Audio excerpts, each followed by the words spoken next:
thank you. It's great to be here. I know. Thank you for honoring us with your presence. Maraming salamat, Gary. Maraming salamat. Ba't ako'y kinakabahan?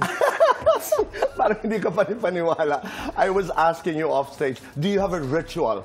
Sabi mo nga, iba-iba every concert? It changes all the time kasi it depends on what I'm feeling, you know. And then the ritual is, it starts with me reflecting on why is the concert happening. This is any concert, And then many times there's the intention to inspire people. At nalalaman ko minsan, Kuya Boy, na kung ano yung pinagdadaanan ng audience ko, depending on where I'm at. And then, bang, that I get that. But ritual. do you have a physical ritual? I mean, some singers do, vocal warm-ups. Vocal warm-ups. Some run, some jog, stretching, etc. Sometimes I do exercise a bit, stretching lang. But it's usually me and I guess, the giver of the gift, where I just sit down like this, like what I'm doing now, and I'm just quiet. Lovely. Everybody's out, and I'm just quiet. And then, bang, game. Mr. Pure Energy, one last time. Yeah. Bakit? Bakit yan ang titulo na iyong napili? Medyo mahaba-haba ng konti yung explanation Kaya imbis na ikwento ko, manood na lang kayo ng concert kasi doon ko i-explain lahat. But really, I think it's time, it's time to transition into what I believe is a higher calling with regard to the talent na naibigay sa akin.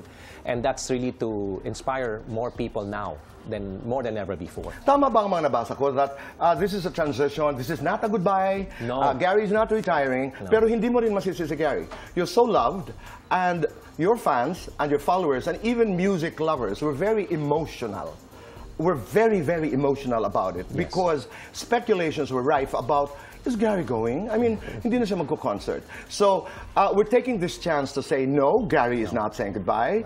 This is a transition. Yes. He's moving towards something. Something. Okay. But, in some of the articles, in some of the pieces that I read, you'd like to be able to sing in smaller venues. Well, I want to correct that. May reaction kasi ako doon. Oo, alam ko. Actually, marami nag-react but it's more intimate venues. Okay. So, hindi yung tipong venue na 800 people, 500 people, pwede rin. But I'm open to performing. It's just that, at my age, medyo mahirap i-match yung passion in my head at yung katawan, That's to what match I understand. that. Medyo mahirap na yun. Yung resistance ko lang, nung narinig ko yan, parang hindi. Gary V is too big for small venues. And this is not meant to flatter you. There are those who are meant to perform. I mean, come on, Gary. Look at you. I mean, tingnan mo naman ang sarili, parang ang bagets and jelly, and I'm not making bola. I mean, there are people who are 77, Cher is 77, Madonna is 65, Stewart is how old, Elton John. Elton John is pushing 80, I think. Yun ang level ng discussion, di ba? Parang wag naman. So I understood how fans were reacting. Yeah. And I understand too. Naiintindihan ko lahat yan Pero kaya nga, dun sa concert, Kuya Boy, I'm really going to explain in the most detailed fashion kung bakit. At sana, pag uwi ng tao, it may be sad, but it's hopeful. Kasi meron pa We're looking forward to that. That's April 26 and 27.